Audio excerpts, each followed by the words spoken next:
अगर ये कहा जाए कि किसी प्राचीन ग्रंथ में लिखे 24 अक्षरों का एक मंत्र केवल एक धार्मिक प्रार्थना नहीं है, बल्कि हमारे शरीर की छिपी हुई 24 ग्रंथियों को जगाने वाला एक सटीक ध्वनि विज्ञान है, तो ये विचार ही अपने आप में बड़ा कौतूहल पैदा करता है। हाँ बिल्कुल। और इंसान का तो स्वभाव ही है ना कि जो चीजें मापी जा सकें या देखी जा सकें, बस उन पे आसानी से विश्वास कर लिया जाता है। एकदम सही बात है।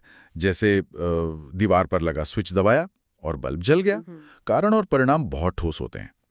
लेकिन जब चेतना, ध्वनि तरंगों और ब्रह्मांडीय ऊर्जा की बात आती है, तो वो स्विच बोर्ड अचानक से अदृश्य हो जाता है। हाँ, और भौतिक विज्ञान की सीमाएं जहां समाप्त होती है ना, स्रोत सामग्री के अनुसार, वहीं से इस अत्यंत सूक्ष्म विज्ञान की शुरुआत होती है। तो आज की हमारी इस गहरी चर्चा का मुख्य विषय यही सूक्ष्म विज्ञान है। हम पंडित श्रीराम शर्मा आचार्य द्वारा रचित पुस्तक गायत्री महाविज्ञान के उन पन्नों का विस्तृत विश्लेषण कर रहे हैं जो एक बहुत बड़ी भ्रांति को तोड़ते हैं। भ्रांति ये कि इसे सिर्फ पूजा पाठ मान लिया जाता है। बिल्कुल। अक्सर समाज में इसे केवल कर्मकांड का हिस्सा मान लिया जाता है। लेकिन हमारे पास जो स्रोत है उसने इसे एक विशुद्ध आध्यात्मिक दर्शन और विज्ञान के रूप में प्रस्तुत किया है। हाँ, और आज हमारा मिशन यही है कि हम इस पुस्तक में दिए गए ब्रह्मांड की उत्पत्ति के सिद्धांतों, शब्द विज्ञान और चेतना के उत्थान को गहराई से समझें। तो इस चर्चा को उसी बिंदु से शुरू करते हैं जहां से ब्रह्मांड की शुरुआत होती है। बिल्कुल, एकदम शुरुआत से। मंत्र की शक्ति तक पहुंचने से पहले पुस्तक में इसके उद्गम का एक ढांचा है। स्रोत के अनुसार सृष्टि के निर्माण में 2 शक्तियों का योगदान है। एक है चेतन, जिसे ब्रह्मा या संकल्प शक्ति कहा गया है, और दूसरी है जड़, जिसे प्रकृति या परमाणु शक्ति कहा गया है। तो ये संकल्प और परमाणु का मिलन आखिर काम कैसे करता है? देखिए, पुस्तक यहाँ अद्वैत दर्शन का एक बहुत ही सुंदर संदर्भ देती है। उपनिषदों का एक वाक्य है, एको हम बहुश्याम। अच्छा। यानी मैं एक हूँ, बहुत हो जाऊं। लेखक स्पष्ट करते हैं कि एक ही अनंत सत्ता ने खुद को व्यक्त करने के लिए ये 2 रूप धारण किए। जो चेतन है, जो इच्छा है, वह बिना जड़ पदार्थ के खुद को प्रकट नहीं कर सकता। यानी बिना किसी माध्यम के विचार अधूरा है। एकदम सही। और जो जड़ है, यानी परमाणु शक्ति, वह बिना चेतन की इच्छा के पूरी तरह से निष्क्रिय है। इसी परमाणु शक्ति को पुस्तक में सावित्री का नाम दिया गया है, जो ब्रह्मा की ही रचनात्मक ऊर्जा है। तो इस रचनात्मक ऊर्जा को समझने के लिए मेरे दिमाग में एक उपमा आ रही है। हाँ, बताइए। क्या इस प्रक्रिया को चित्रकला के 3 मूल रंगों की तरह देखा जा सकता है? लाल, नीला और पीला। अरे वाह, ये एक दिलचस्प उपमा है। क्योंकि ये पुस्तक बताती है कि ये सावित्री शक्ति 3 धाराओं में बंट जाती है, सत, रज और तम। सत यानी सरस्वती, रज यानी लक्ष्मी और तम यानी काली। हाँ। तो जैसे केवल 3 मूल रंगों को मिलाने से दुनिया का हर रंग बन जाता है, वैसे ही क्या ये तीनों मिलकर पूरे ब्रह्मांड की रचना करती हैं? हाँ, ये उपमा काफी हद तक काम करती है, लेकिन स्रोत सामग्री इसे सिर्फ एक निष्क्रिय मिश्रण नहीं मानती। रंगों को तो कोई चित्रकार मिलाता है ना। हाँ, ये तो है। जबकि यहाँ ये ऊर्जा की स्वतः स्फूर्त अवस्थाएं हैं। लेखक के अनुसार सत वो प्रवाह है जो पूरी तरह से ईश्वरीय और ज्ञानमयी है। तम अचेतन या जड़ पदार्थों का आधार है, जिसमें कोई गति नहीं होती, एकदम ठहरा हुआ। बिल्कुल। और इन दोनों के बीच जो घर्षण होता है, उससे रज उत्पन्न होता है, जो गति और जीवन का प्रतीक है। अद्वैतवाद के अनुसार ये कोई अलग अलग देवी देवता नहीं है, बल्कि एक ही परम सत्ता के काम करने के 3 वैज्ञानिक तरीके हैं। यानी जब इस ग्रंथ में सरस्वती या लक्ष्मी का उल्लेख होता है, तो वो किन्हीं पौराणिक आकृतियों की बात नहीं कर रहा है। एकदम नहीं। वो उन बुनियादी ऊर्जा धाराओं की बात कर रहा है जो ब्रह्मांड को चला रही हैं। ये दृष्टिकोण तो धर्म को पूरी तरह से ऊर्जा के विज्ञान में बदल देता है। बिल्कुल, और इसीलिए तो इस पुस्तक को महाविज्ञान कहा गया है। तो अब यहाँ से एक बहुत ही तार्किक सवाल जन्म लेता है। अगर ये ब्रह्मांडीय शक्तियां इतनी विशाल हैं, तो एक साधारण इंसान इस ऊर्जा से कैसे जुड़ सकता है? यहीं पर स्रोत सामग्री अपने सबसे प्रासंगिक हिस्से में प्रवेश करती है, यानी शब्द विज्ञान या अकॉस्टिक साइंस। अच्छा। पुस्तक में स्पष्ट लिखा है कि गायत्री मंत्र के 24 अक्षर कोई साधारण शब्द नहीं है। जब इनका उच्चारण होता है तो मुख के विभिन्न अंगों से, जैसे तालु, मूर्धा या कंठ से सूक्ष्म ध्वनि तरंगे निकलती हैं। तो यहाँ शरीर विज्ञान और ध्वनि विज्ञान का संबंध बन रहा है। हाँ, पुस्तक के अनुसार मानव शरीर के भीतर अनेक दृश्य और अदृश्य ग्रंथियां हैं। जब इन विशेष 24 अक्षरों का उच्चारण होता है तो नाड़ियों के माध्यम से एक विशेष दबाव उत्पन्न होता है। यह दबाव शरीर की उन 24 विशिष्ट सूक्ष्म ग्रंथियों पर आघात करता है और उन्हें जागृत करता है। ये पढ़ते हुए मुझे आधुनिक सुरक्षा प्रणालियों का ख्याल आता है। क्या ये किसी तिजोरी के कॉम्बिनेशन लॉक की तरह काम करता है, जहां सही अंक घुमाने पर ताला खुल जाता है? कॉम्बिनेशन लॉक वाली बात थोड़ी स्थिर हो जाती है, क्योंकि उसमें सिर्फ यांत्रिक गति होती है। अच्छा, तो फिर कोई और उदाहरण? हाँ, पुस्तक में दी गई प्रक्रिया बहुत जीवंत है। वास्तव में लेखक ने खुद इसे समझाने के लिए टाइपराइटर और रेडियो ब्रॉडकास्ट के बहुत सटीक उदाहरण दिए हैं।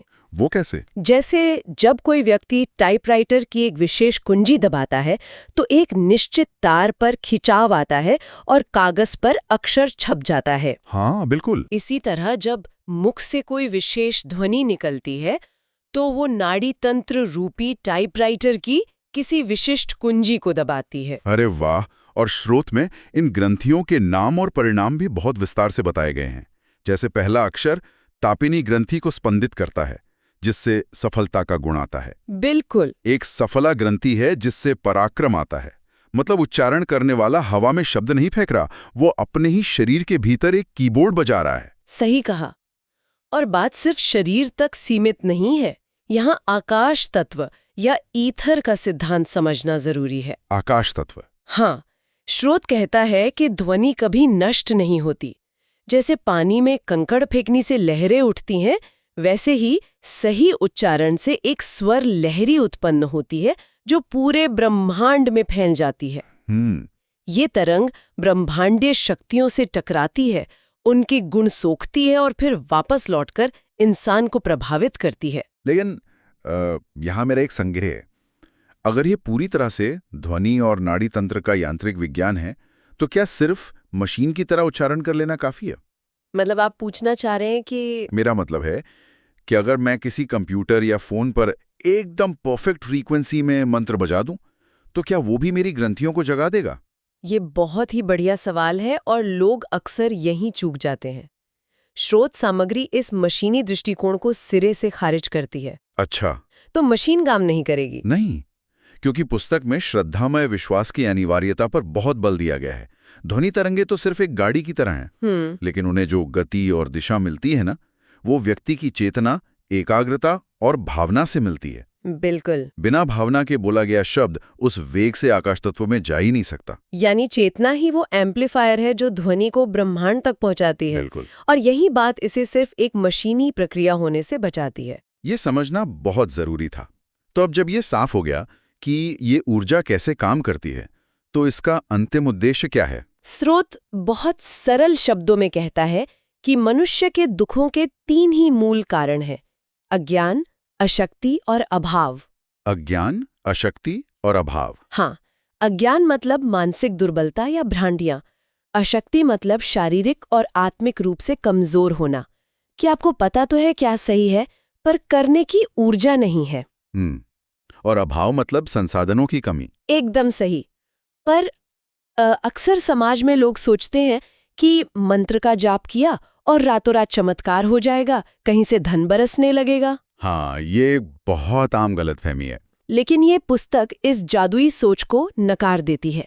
इसके अनुसार ये कोई बाहर चमत्कार नहीं करता, बल्कि व्यक्ति के भीतर सतोगुण की वृद्धि करता है। बिल्कुल। और यही सतोगुण वो असली चाबी है। सतोगुण यानी सात्विक प्रवृत्तियां, सकारात्मक विचार, ईमानदारी, विवेक। जब ध्वनि और चेतना के मेल से ग्रंथियां जागृत होती हैं, तो दिमाग में सतोगुण बढ़ता है। और ये एक सीधा कारण और परिणाम का नियम है। उत्तम विचार से उत्तम कर्म और फिर सुख शांति। हाँ। अगर इसे आज की भाषा में समझें तो मान लीजिए फोन में कोई वायरस आ गया है और वो स्लो चल रहा है, तो फोन की स्क्रीन को बाहर से पहुंचने से तो कुछ नहीं होगा ना? नहीं। उसके ऑपरेटिंग सिस्टम को, मतलब उसके सॉफ्टवेयर को भीतर से अपडेट करना होगा। बिल्कुल सही। तो क्या स्रोत सामग्री यही कह रही है कि ये प्रक्रिया हमारे मस्तिष्क का सॉफ्टवेयर अपडेट कर देती है, जिससे इंसान खुद ही अपने दुखों को मिटाने के काबिल हो जाता है? ये सॉफ्टवेयर वाली उपमा आधुनिक संदर्भ में बहुत अच्छी है। पर पता है, पुस्तक इसके लिए एक बहुत ही सुंदर प्राचीन रूपक का इस्तेमाल करती है। कौन सा रूपक? लेखक ने गायत्री को कामधेनु कहा है। अच्छा, इच्छा पूरी करने वाली गाय। हाँ, पर यहाँ इसका असली मतलब खोला गया है।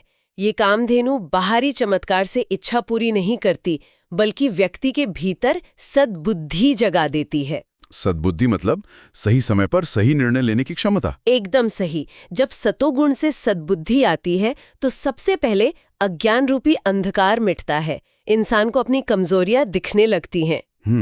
फिर वो उन्हें दूर करने का प्रयास करता है। हाँ, और जब वो शारीरिक और मानसिक रूप से सशक्त हो जाता है तो जीवन से अभाव अपने आप दूर हो जाता है। ये खुद को अंदर से इतना सक्षम बनाना है कि दुख टिक ही ना सके। ये दर्शन तो इंसान को बहुत सशक्त करने वाला है।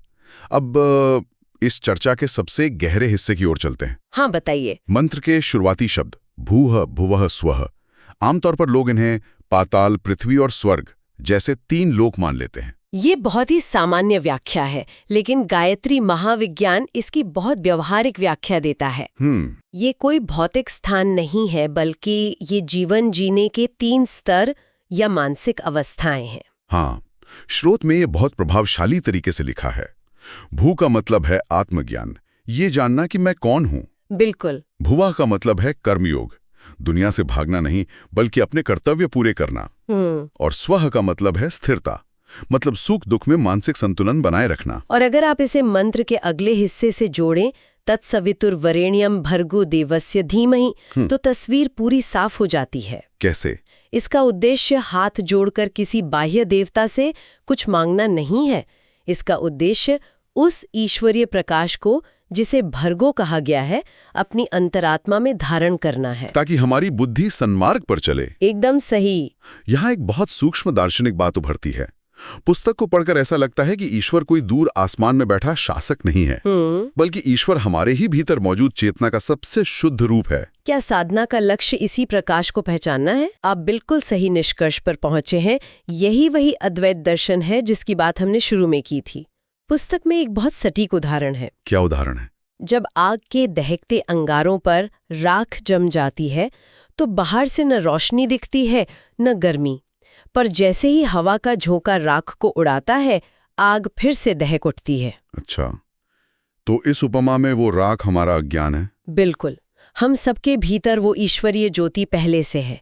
ये 24 अक्षरों का विज्ञान बाहर से कोई नई रोशनी नहीं लाता, ये सिर्फ उस अज्ञान की राख को उड़ाता है। और राख हटते ही आत्म साक्षात्कार हो जाता है। हाँ, और इसी को भूः भुवः स्वः का वास्तविक अनुभव कहा गया है।